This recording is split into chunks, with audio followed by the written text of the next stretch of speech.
चलिए आज हम एक 12th के टॉपिक को समझेंगे जिसका नाम है धारावाही वृत्ताकार कुंडली के केंद्र की जगह अक्ष पर निकालेंगे। अक्ष पर चुंबकीय क्षेत्र की तीव्रता कैसे निकालें, यहाँ पर मैंने लिखा भी है धारावाही वृत्ताकार कुंडली के अक्ष पर चुंबकीय क्षेत्र की तीव्रता, intensity of magnetic field at the axis of current carrying coil, current carrying circular coil. तो ये सर्कुलर कॉइल बनाई है मैंने यहाँ पे। यहाँ सर्कुलर कॉइल का मतलब मैं आपको इससे समझाने की कोशिश करूंगा। तो ये इस तरीके से ना रखी हुई, ऐसे रखी है।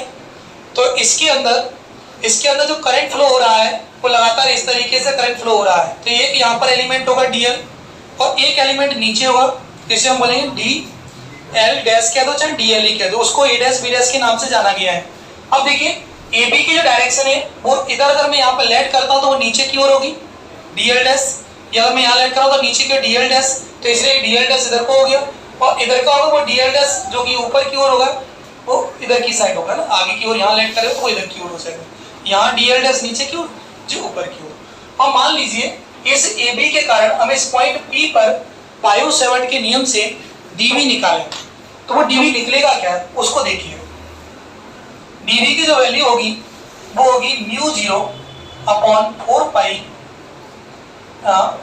Into I D L sine theta upon R square.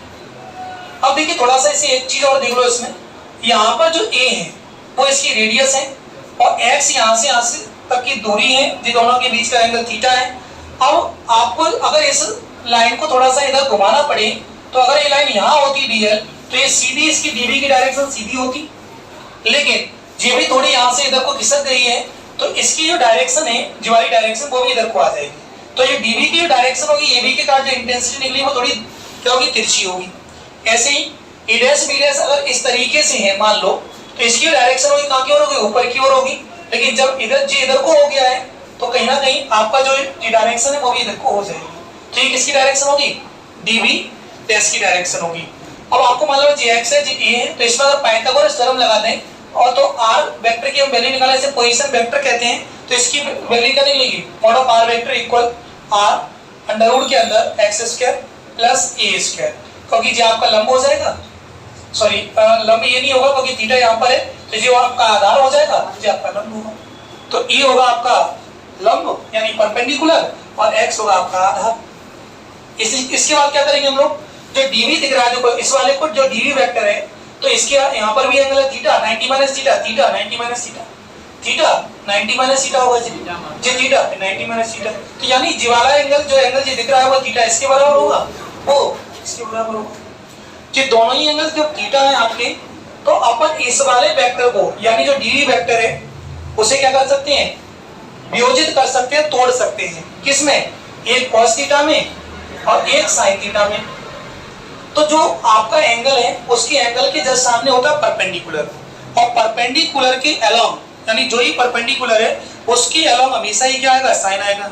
तो अब अगर ये वेक्टर डीवी है तो इसके अलोंग जो आपका इधर की साइड अगर कोई भी वेक्टर आएगा, जैसे यहाँ पे आया डीवी साइन थीटा, तो वो क्यों आया, क्योंकि डीवी आपका मेन वेक्टर है और इसे रिजॉल्व कर रहे हैं हम लोग किसके अलोंग, परपेंडिकुलर के अलोंग। तो परपेंडिकुलर के अलोंग आएगा डीवी साइन थीटा, और जब आपका परपेंडिकुलर आएगा तो आपका ये दिख रहा है जो बेस पर क्या आ जाएगा, cos थीटा, बेस पे हमेशा cos थीटा आता है।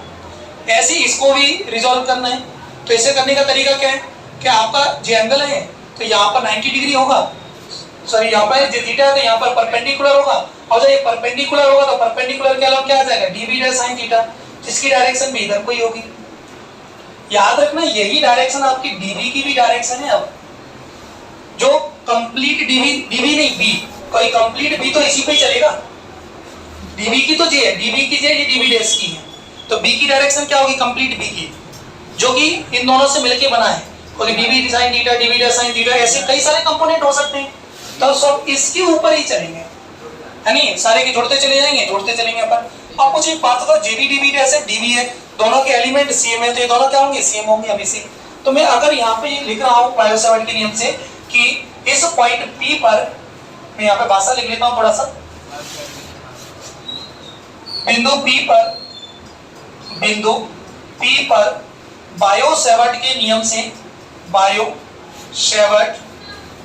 से, अभी लिखना होती देख लो आप लोग, तो बायो सेवर्ट के नियम से जब बिंदु बी पर निकालेंगे तो डीबी जो होगा वही आपका डीबी डैश होगा। देखो डीबी और डीबी डैश क्या होंगे, बराबर होंगे, mu 0.4 pi I D L sine theta upon R square.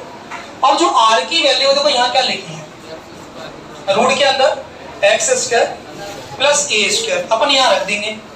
आप जैसे ही रखोगे तो देखो क्या बनेगा जी, mu 0.4 pi I D L क्या बन जाएगा, रूट के अंदर आ जाएगा आपका X square plus A square, root और स्क्वायर कट जाते हैं तो देखो जे रूट में है और जिसके ऊपर स्क्वायर लगा है तो आपस में जे आ जाएगा।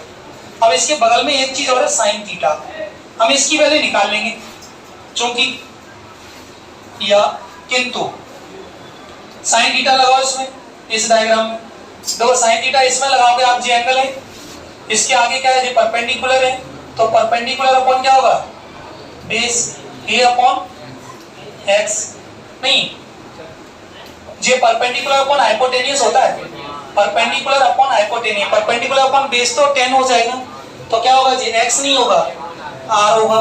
तो आर की वैल्यू क्या है जी, तो आर की वैल्यू अपन यहाँ रखेंगे क्या आ जाएगा, रूट के अंदर X square plus A square.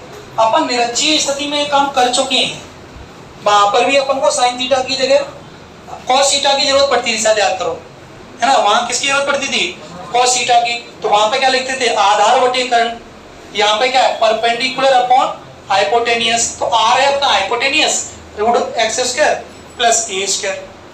Clear है।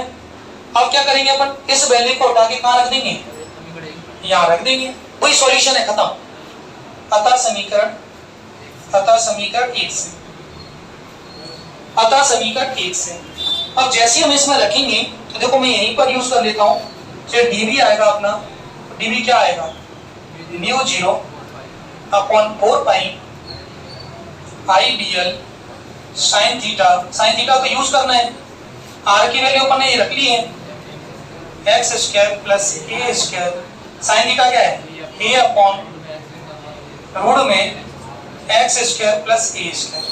आपको मालूम है इसकी पावर कितनी होती है, इसकी पावर इतनी की 1/2 और इसकी पावर क्या होगी 1, नीचे वाले जो बगल में दिख रहा है उसकी तो 1 होगी, नीचे दिख नहीं रहा थोड़ा सा, तो ये पावर्स आपकी क्या होंगी, थोड़ी सी आपके मल्टीप्लाई में ऐड हो जाएंगी। तो वहां पे 3/2 हो गया था कि नहीं हो गया था, जब 1 और आप जोड़ दो, 1 और आप जोड़ दो तो 3/2 हो जाएगा।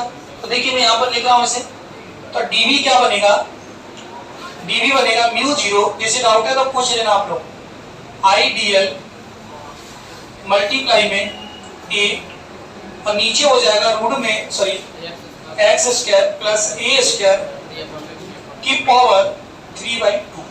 ये डायरेक्ट ऐसे होगी, ध्यान दो, इसकी पावर कुछ नहीं है तो 1 होगी है ना, और इसकी पावर 1/2 होगी, तो दोनों की पावर ऐड करोगे तो 2 1 2 3 तो हो जाएगी, नहीं जाएगी 3/2 हो जाएगी। तो मैंने डायरेक्ट उसे यूज कर लिया है, ठीक है।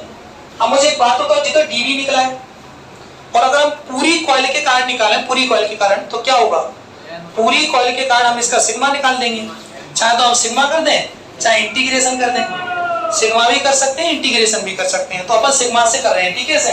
तो अपन लेंगे अतः बिंदु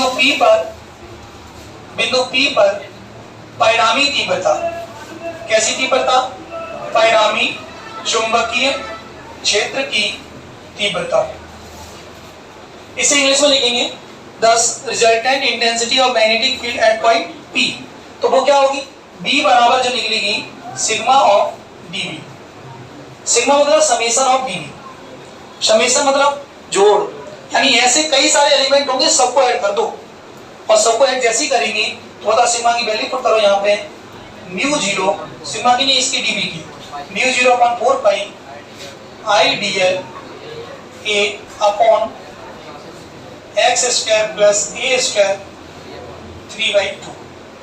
अब मुझे एक बात बताइए, इसमें से जो कॉमन है उसे बाहर निकाल लो, तो क्या क्या कॉमन है, सब म्यू 0/4 पाई, यहां से आई ए upon X square plus A square की पावर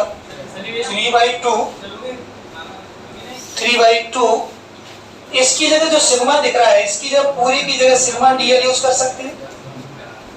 सिग्मा डीएल की वैल्यू कल बताई थी मैंने आपको। सिग्मा डीएल की वैल्यू,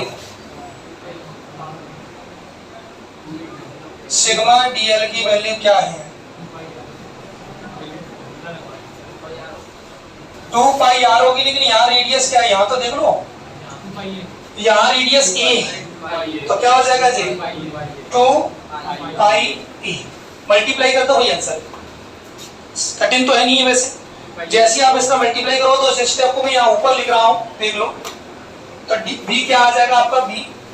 बी आ जाएगा सर म्यू 0 अपॉन 4 पाई, देखो 2 पाई आई ए स्क्वायर हो जाएगा, देखो ध्यान से, ए और A square upon X square plus A square की पावर 3/2। ये तो एक लूप के लिए है, लूप समझते हो, जिसका एक ही राउंड हो, इतने के लिए। अगर आपको एन के लिए निकालना हो तो इसमें एन लग जाएगा म्यू 0 अपॉन 4 पाई 2 पाई एन आई ए स्क्वायर अपॉन में x square plus A square का होल 3/2। जल्दी नोट करो फटाफट से।